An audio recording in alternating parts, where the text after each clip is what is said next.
예배를 통해서 하나님께서 주시는 그 생기가 다시 한번 우리를 가득 채워서 남은 일상을 건강하고 강건하게 살아갈 수 있기를 예수님의 이름으로 축원합니다. 모든 사람은 물음이 있습니다. 좀 길게는요, 나는 과연 어떤 사람이 되어야 하는가? 라는 그런 물음. 짧게는 내가 오늘 또는 한 주간 어떻게 살아가야 될까? 어떤 모습으로 살아가야 될까? 이런 질문과 물음을 갖고 살아갑니다. 여기에 대해서 성경은 이상적인 인간상으로서 우리가 살아가야 될 그 이상적인 인생의 모습으로서 예수님을 제시합니다. 그리고 예수님을 닮아가라 라고 말하는 것이 바로 이 성경입니다. 그런데 우리가 예수님을 닮아가야 된다는 것을 잘 알면서도 쉽지가 않습니다. 왜냐하면 너무 멀어요. 너무 높습니다. 그래서 예수님 닮는 것이 방법도 또 그 시간도 너무 멀고 높은 것 같습니다. 그래서 필요한 것이 우리에게는 징검다리입니다. 예수님께 도달하기 전, 예수님을 완전히 닮아가기 전 하나님께서 인정한 사람들, 또 하나님께서 칭찬한 그런 성경의 선진들을 보면서, 우리 신앙의 선배라고 하죠, 그런 선배들의 신앙을 보면서 예수님께 가는 그 징검다리로 삼을 수가 있습니다. 그래서 오늘은 욥기 1장에 나오는 욥의 모습을 보면서 우리 예수님을 닮아가야 되는데, 너무 멀다 보니까, 너무 높다 보니까 욥의 모습, 어떤 모습이 하나님께 좀 이렇게 좀 잘 보였는지 욥의 모습을 살펴보면서 그 삶을 추구하는 것, 그것을 한번 같이 한번 은혜를 나눠보고자 합니다. 오늘 읽은 본문은 아니지만 욥기 1장 8절에 하나님께서 사탄에게 한 사람을 자랑합니다. 욥기니까 당연히 욥이겠죠. 그런데 그 욥의 모습을 하나님께서 사탄에게 자랑을 하는데, 욥의 모습을 이 욥기에서는요 외면적인 모습을 표현하지 않습니다. 성경을 보면은 에서 같은 사람은 털이 북실북실했다 이런 식으로 해서 많은 사람들의 외형을 묘사하는 모습을 볼 수가 있는데, 이 욥기에서는 욥에 대해서 설명을 할 때 욥의 내면만, 욥에 있는 내면의 모습만 설명을 하고 있습니다. 이것이 뜻하는 바가 무엇이냐면은, 하나님께는요 사람에게 중요한 것이 무엇인지, 또 하나님이 사람을 보는 기준이 무엇인지, 척도가 무엇인지 이것을 보여주는 것입니다. 그래서 성경에서 욥에 대해서 그 내면의 모습에 대해서 설명을 합니다. 이것이 1장 1절에서 나오고 있습니다. 욥은 온전하고 정직하고 하나님을 경외하고 악에서 떠난 사람이다. 이 네 가지를 설명을 합니다. 이 네 가지로 인해서 욥은 하나님께 인정받는 사람이었고요, 하나님이 사탄에게까지 자랑하는 그런 사람이었습니다. 우리 믿음의 사람들은요 하나님께서 인정해 주시는 것 참 중요합니다. 하나님이 알아주셔야 됩니다. 물론 사람에게 인정받는 것, 사람이 알아주는 것, 이것도 중요하지만, 그러나 아무개는 참 온전하다, 정직하다, 나를 경외한다, 악에서 떠났다, 이렇게 하나님이 인정해 주시는 것, 우리는 이것을 추구하며 살아가야 됩니다. 그래서 오늘 저녁 하나님께서 인정하시고 하나님께서 자랑하셨던 욥의 이 네 가지 내면의 모습, 온전, 정직, 경외, 악에서 떠난 것, 이것을 함께 상고해 보고자 합니다. 자, 첫 번째, 욥은 온전한 사람이라고 성경은 말을 하고 있습니다. 여러분, 온전하다, 이 단어가 무엇이냐면은, 이게 다른 성경 번역에서는 욥은 순전하고 라고도 되어 있습니다. 온전, 순전, 그리고 동일한 언어로서 순진이 있습니다. 온전, 순전, 순진. 보통 우리가 잘 아는 단어는 순진이라는 단어를 잘 알죠. 근데 이 순진이라는 단어가 대부분의 경우에는 좀 좋게 표현할 때는 때묻지 않았다 라고 이렇게 표현을 하고요, 좀 안 좋게 사용될 때는 바보 같은 사람, 비웃을 때 그렇게 사용을 합니다. 그런데 이것을 성경에서 바라보면은, 성경에서 온전하다, 순전하다, 순진하다라는 것은요, 우리가 잘 알다시피 순진, 때묻지 않았다, 좋은 뜻이죠. 때묻지 않아서, 흠이 없어서, 그래서 하나님께 바칠만 하다라는 것입니다. 그래서 우리가 온전한 제물을 하나님께 바친다, 순전한 제물을 하나님께 바친다, 이렇게 사용을 하죠. 흠이 없어서 하나님께 바칠 만한 것, 이게 바로 온전한 것입니다. 이게 바로 순전한 것입니다. 그래서 사람이 온전하고 또 사람이 순전하고 사람이 순진하기 위해서는요, 절대 상처를 입으면 안 됩니다. 어떤 일로 사람이 상처를 입으면요, 보통 사람은 그 상처가 옹이가 지죠.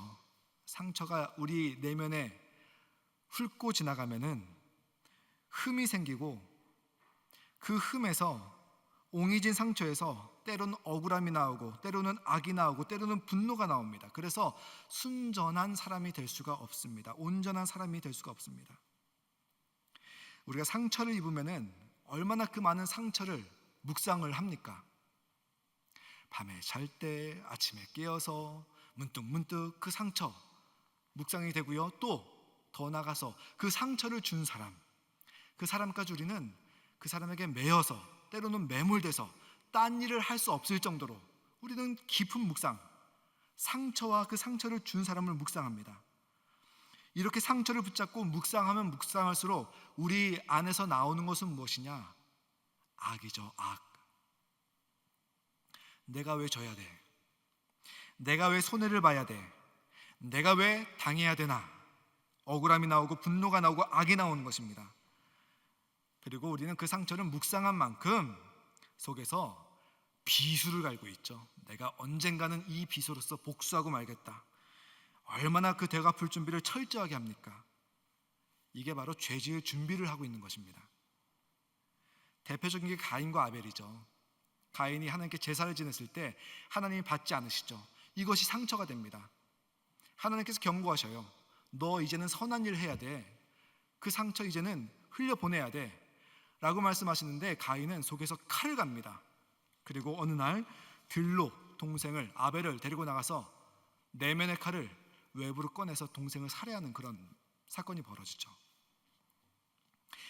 우리 사람은요, 살면서 상처를 안 받을래야 안 받을 수가 없습니다. 아마 여기 있는 분들 다 상처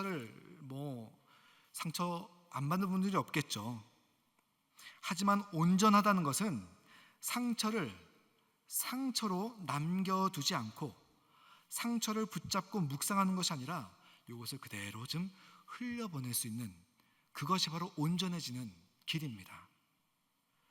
이때 상처를 붙잡아두지 않고, 붙잡아뒀을 때 그것이 옹이지지 않고 흘려보내는 비법이 뭐냐면은, 비결이 무엇이냐면은 시선처리입니다. 시선처리. 욥을 보면요, 오늘 1장을 봤지만 계속해서 보면 볼수록 욥은 상처를 주는 그 주체를 바라보는 것이 아니라 시험을 이기게 해주실, 또 시험에서 회복시켜 주실 하나님께 집중하는 그런 사람이었습니다. 공격이 와요. 외부에서 공격이 오고 친구들도 공격을 하고 계속해서 공격이 오고 그것으로부터 상처가 나지만 그것을 그대로 흘려보내면서 하나님께 집중합니다. 제가 어렸을 때 그 뉴스를 이렇게 보는데, 뉴스 말미에 항상 해외 토픽과 날씨, 뉴스 말미에 9시 뉴스 말미에 그것이 있었습니다. 근데 그 중에 아직도 기억에 남는 것이 무엇이냐면은 미국의 나이아가라 폭포였을 것입니다. 나이아가라 폭포, 이 끝에서 저 끝까지 줄을 매달고 그 위를 장대를 갖고서 걸어가는 그 사람의 모습이 해외 토픽으로 한번 나온 기억이 있습니다. 기자가 가서 그 길을, 나이아가라 폭포 위를 외주를 걸어간 다음에 그 사람을 인터뷰를 했습니다. 내용이 뭐였냐면은, 당신이 이 나이아가라 폭포 위를 걸어왔는데 밑에가 폭포이고 떨어지면은 죽을 수도 있는데 어떻게, 두렵지 않았느냐, 무섭지 않았느냐, 어떻게 건넜느냐 라면서 그것을 물어봤습니다. 그때 그 외줄타기로서 나이아가라 폭포를 지나갔던 사람이 뭐라고 대답을 했냐면은, 저는 시선을 밑에다가 두는 것이 아니라 내가 가야 할 저기 끝 목표 지점에만 바라보고 그곳을 향해서만 갑니다. 그러면은 밑에를 볼 필요가 없어서 두려움에서 벗어날 수 있습니다. 이런 내용이었습니다. 똑같은 맥락인 것 같습니다. 우리가 상처는 다 받을 수가 있습니다. 근데 그 상처를 묶어두지 않고 붙잡아두지 않고 흘려보내기 위해서는 우리가 시선 처리를 잘해야 됩니다. 시선을 상처에다 두지 않고 또 상처를 주는 사람에다가 두는 것이 아니라, 그래서 상처를 붙잡고 묵상하는 것이 아니라 하나님께 시선을 두고 하나님께서 왜 이런 상처를 경험하게 하시는지, 하나님께서 왜 이렇게 상처를 주는 사람을 만나게 하시는지, 하나님께서 왜 이런 상황 속에 나를 두시는지, 하나님께서 주시는 그 의미를 우리는 붙잡을 수 있다면은 그 의미 때문에 우리는 상처를 흘려보낼 수 있고, 그 의미 때문에 우리는 상처를 극복할 수가 있습니다. 상처가 의미 있는 사건이 되는 것이고요, 상처를 주는 사람이 의미 있는 사람이 될 수가 있는 것입니다. 그래서 우리는 중요한 것은 무엇이냐면 시선을 하나님께 두시기 바랍니다. 그래서 왜 하나님께서 이런 상처, 왜 하나님께서는 이런 상처 주는 사람, 왜 하나님께서는 이런 사건 상황 가운데 나를 두시느냐, 시선을 하나님께 두시기 바랍니다. 상처를 묵상하는 것이 아니라 하나님의 시선, 하나님의 뜻, 하나님의 목적, 하나님의 소원, 요거를 붙잡고 묵상했을 때, 그래서 의미를 찾을 때 우리 인간은요, 우리 사람은요, 우리 신앙인은요, 상처를 그때는 흘려보낼 수가 있습니다. 가만히 설교를 준비하면서 내가 상처를 흘려보낸 적이 언젠가 라는 그런 생각을 해봤습니다. 예전에 많이 힘들게 하시던 선배 목사님이 계셨어요. 왜 이렇게 힘들고, 그런데 또 그분은 다른 사람들에게는 꽤 좋은 분으로 이렇게 비치게 되는 거예요. 그래서 그 시간이 참 저는 힘들었는데, 그런데 시간이 지나고 보니까 그 목사님을 통해서 훈련받은 것이 의미가 새겨지는 거예요. 아, 그러니까 그분이 예전에는 그분에 대해서 불만도 있었고, 그분에 대해서 불평도 있었고, 그분에 대한 미움도 있었고, 아, 근데 이제는 흘려보낼 수가 있겠다라는 생각이 들더라고요. 의미를 찾을 때, 의미를 붙잡을 때, 그 사건 속에서 하나님이 뜻하는 바를 우리가 찾을 때 우리는 그 상처 흘려보낼 수가 있습니다. 여러분, 상처를 주는 사람, 그 상황 속에서 하나님께 시선을 두고 의미를 찾을 수 있는 여러분과 제가 되기를 간절하게 바랍니다. 두 번째, 욥에 대해서 성경이 말하기를 욥은 정직하여라고 되어 있습니다. 욥이 정직하다고 말을 하고 있습니다. 이 성경에서 정직하다라는 말은 무엇이냐면은 반듯하다, 밝다, 맑다, 곱다, 이런 말입니다. 그래서 어떤 경우에도 구겨지지 않습니다. 흐려지지 않습니다. 어지러워지거나 떼어먹거나 구부러짐이 없습니다. 오늘 3절 말씀에 보니 욥이 동방에서 가장 훌륭한 사람이라고 이렇게 말을 하고 있습니다. 그래서 성경학자들은 이 고대 사회에서 도시국가들이 난립할 때 욥은 요단강 기준으로 동쪽에서 도시국가 중에 가장 큰 도시국가 중에 아마 왕 중에 한 명이었을 것이다 라고 성경학자들은 바라보고 있습니다. 이런 욥이 정직하였다는 것은 욥이 아무리 부자이고 힘있고 명예가 있는 사람이라 할지라도 이해 득실의 관계에서 부정을 저지르지 않고 약속한 바는 반드시 지켰던 사람이라는 것을 말하는 겁니다. 그래서 오늘 성경에서 욥이 정직했다라는 것은 무슨 말이냐면은 약속한 것은 반드시 지킨다는 겁니다. 이 정직이란 말을 좀 더 잘 이해하기 위해서는 한 가지 단어를 더 살펴보면 좋습니다. 무엇이냐면은 믿음입니다. 믿음. 이 믿음이란 단어, 우리가 오늘날 교회에서 많이 사용하는 그런 종교 용어입니다. 그런데 2000년 전에 초대교회에서 이 믿음이란 단어를 많이 사용을 했는데, 이 초대교회에서는요, 새로운 종교 언어를 개발해서 사용한 것이 아닙니다. 2000년 전 당시 초대교회에서는요, 이 초대교회 교인들이 지적 수준이 그렇게 높지 않았습니다. 사실대로 말하면 지적 수준이 낮았고요, 그 중에는 문맹도 참 많았습니다. 그런 사람들에게 어떻게 기독교를 알릴까, 어떻게 예수님을 알릴까 고민 참 많이 했겠죠. 그래서 그 당시 초대교회에서 어떻게 했냐, 초대교회에 있는 그 성도들에게 일상에서 사용하는 단어들을 차용을 했습니다. 그래서 그것을 교회에서 사용을 했습니다. 예를 들어서 교회, 은혜, 사랑, 복음, 이런 것들이 오늘날 교회에서 종교적으로 많이 사용하는 단어였는데요, 2000년 전 당시 초대교회에서는요, 이것이 그냥 일상생활에서 사용되던 그런 단어였습니다. 믿음이란 단어도요, 일상생활에서 사용하던 피스티스라는 헬라어였습니다. 그 헬라어를 교회로 갖고 왔습니다. 그래서 피스티스, 믿음이란 단어를 이제 교회에서 종교적으로 사용하기 시작을 한 것입니다.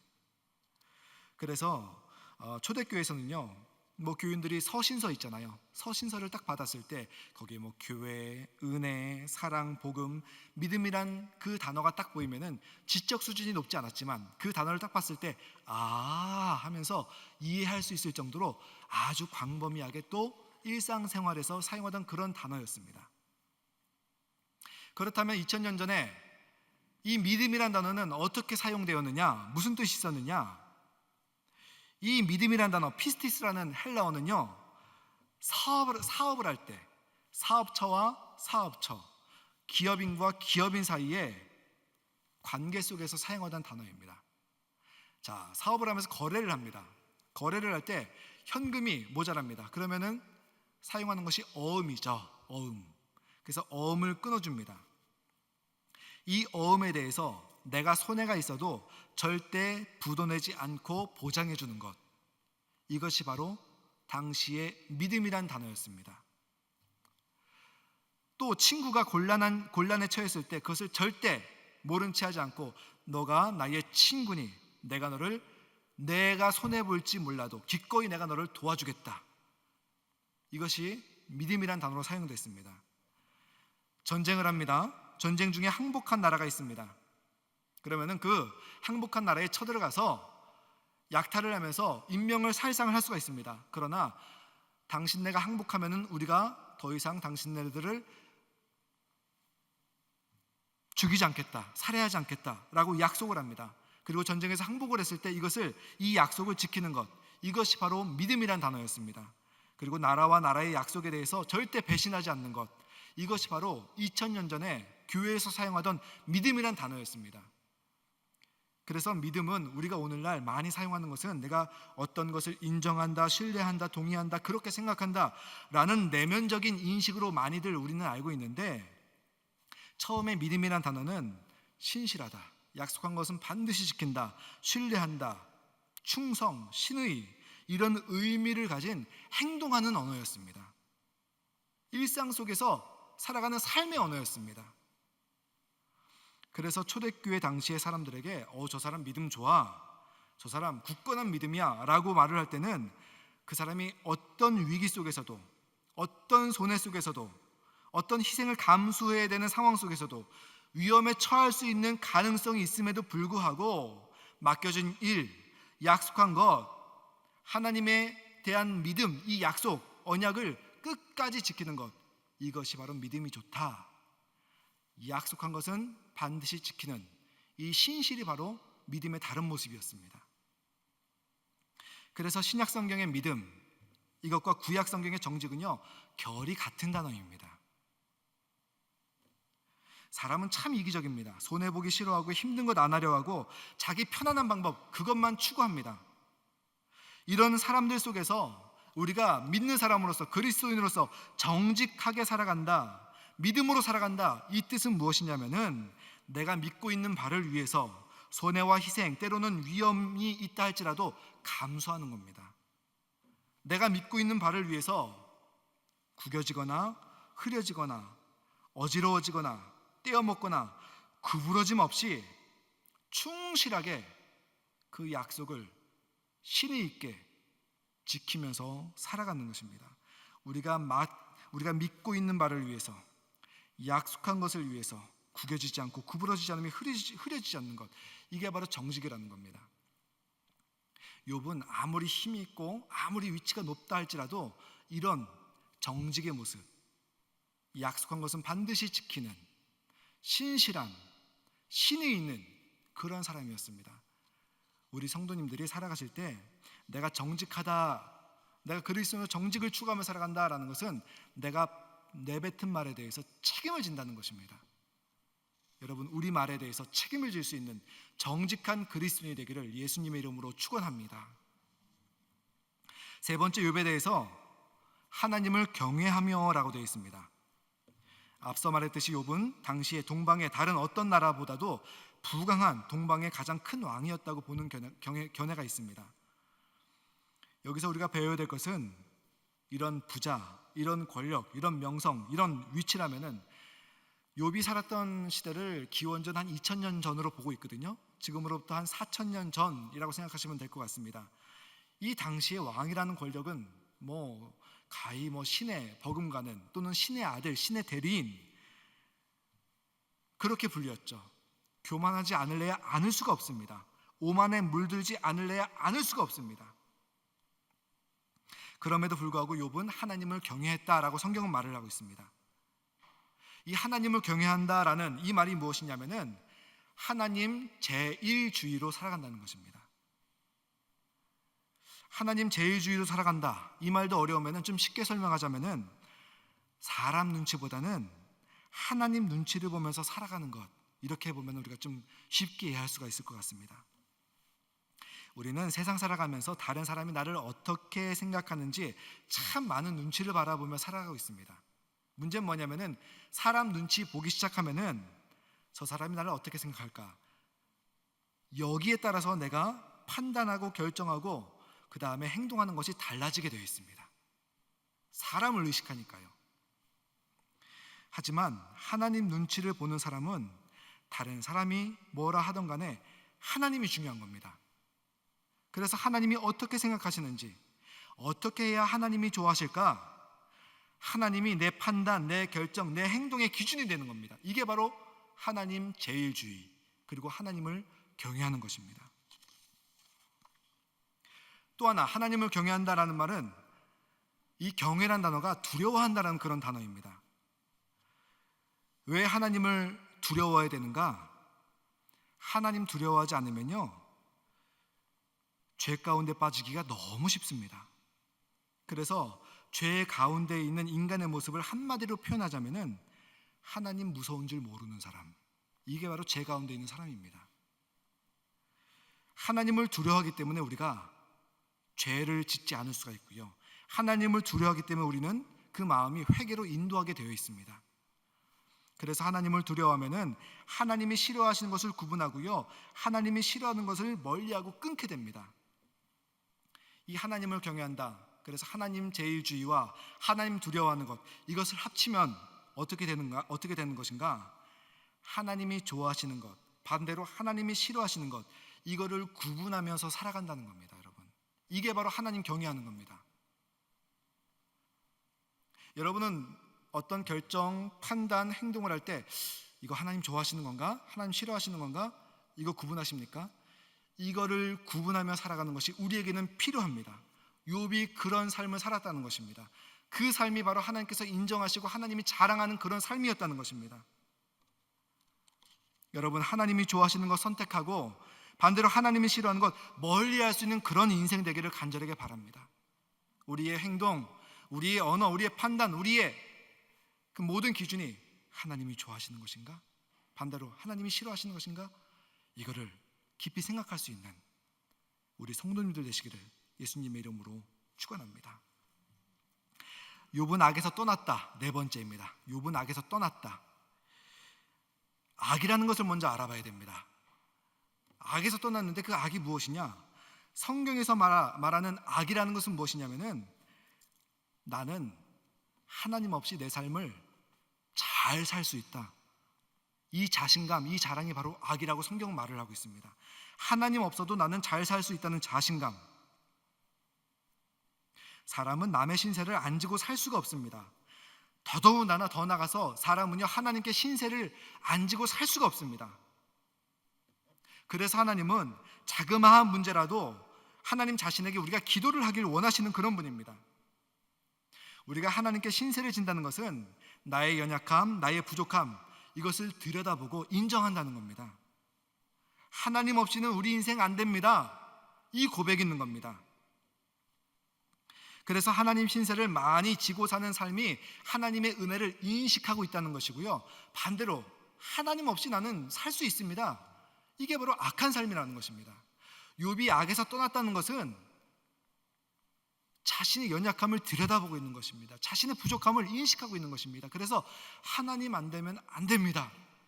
하나님 붙잡는 삶이라는 겁니다. 여러분, 전도를 해보신 분들은 아실 겁니다. 전도 어떤 사람이 가장 하기 힘드냐? 자수성가하신 분들이 전도하기 가장 힘들죠. 왜냐? 나는 맨손으로 나의 삶을 읽었기 때문에 아무런 도움 없이도, 누구의 도움 없이도 나는 내 인생을 더 잘 살아나갈 수 있다. 하나님 도움 없이도, 하나님 없이도 잘 살아갈 수 있다는 것입니다. 그 인생이 얼마나 각박합니까? 경쟁과 그 속에서 나오는 악한 모습들. 그래서 우리는요, 나의 연약함, 나의 부족함을 인식하고 그 다음에 하나님의 도움을 바라는, 은혜를 바라는 그 삶이 필요합니다. 내 인생을 하나님께서 인도하시고 그 인도함에 나도 순종을 하니 자연스럽게 우리는 악에서 떠나게 되는 것입니다. 욥은 정말 부족함이 없는 사람이었습니다. 소위 우리가 말하는 아주 잘 사는 인생이었습니다. 그런 사람이었습니다.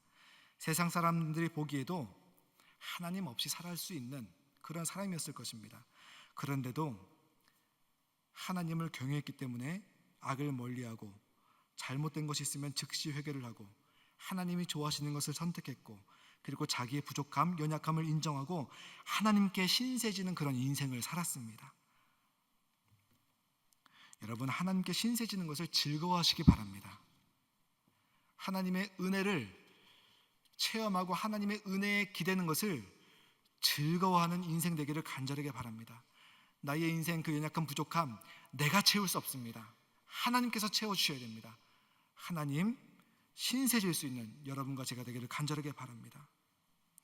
우리가 세상 살면서 다른 것보다 하나님과 잘못되는 것, 이거보다 더 큰 불행 없습니다. 물질 잃어버리면은 다시 벌면 되죠. 어떤 일이 잘못되면은 다른 일 하면서 성공하면 되지만 하나님과 잘못되면 정말 답 없습니다, 여러분. 그렇기 때문에 우리는 욥의 신앙을 눈여겨볼 수 있어야 됩니다. 상처 준 사람에게 집중하는 것이 아니라 시선을 하나님께 두어서 하나님께서 주시는 그 의미를 붙잡을 수 있는, 그래서 상처를 흘려보낼 수 있는 그런 성도 되길 바랍니다. 이해득실 앞에서 믿고 있는 바를 위해서 구겨지거나 흐려지거나 어려워지거나 떼어먹거나 구부러짐 없이 내가 뱉은 말 반드시 지킬 수 있는 그런 신실한 정직한 그리스도인 되기를 간절하게 바랍니다.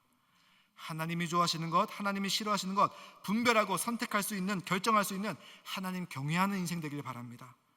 하나님 없이 잘 살 수 있다는 악한 삶이 아니라 자그마한 문제라도 하나님께 의지하면서 하나님께 신세지는 그런 인생 되기를 간절하게 바랍니다. 그래서 욥과 같이 하나님께 인정받고 하나님이 다른 데 가서 자랑할 수 있는 그런 인생들 되시기를 예수님의 이름으로 축복합니다.